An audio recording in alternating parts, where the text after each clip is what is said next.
Demak, ayollarimizga bag'ishli bu sizlarga, ayniqsa bu murojaat bilan kelgan sizlarga emas, sizlar kelmanglar.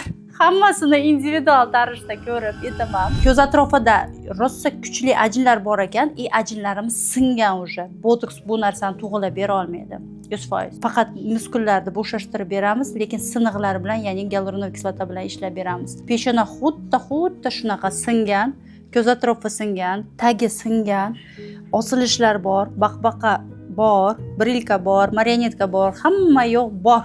Lablarda ham ajinlar bor ekan. Quloqlarda ham ajinlar bor. Bu esa albatta возраст beradi. Bu ajinlarimizni albatta to'ldirib berishimiz kerak. Polni yuzi bilan ishlab beramiz, ya'ni polniy full face qilib beramiz. Botoks bilan, ya'ni kokteyl qilib beramiz. Lyuksovoy jina oligarxa degan protseduramiz bor. O'shani qilib beramiz.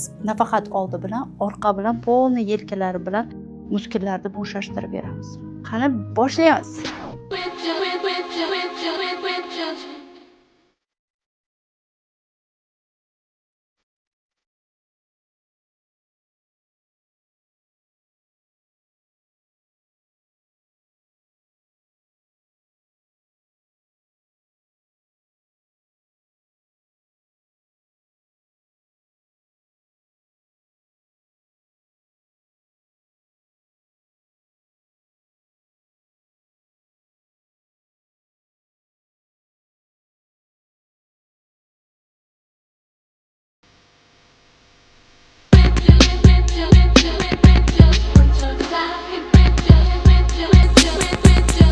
Muolajamizni tugatib oldik. Ko'rib turibsizlar, nasagubka yo'qoldi, marionetka yo'qoldi, baqbaqa yo'q, terilarda osilishlar yo'q va yuzlari yaltirab, chiroyli turibdi. Ozginacha qizarishlar bo'lib, 14 kun ichida o'tib ketadi bu narsa va bundan ham yosharib, bundan ham yuzlari tortilib, 5-10 yilga yosharamiz, xudo xolasa. Agar sizda shunaqa muammo bo'lsa, ajinlar, yuzi osilish bo'lsa, albatta direktdan murojaat qiling va joyizni band qiling.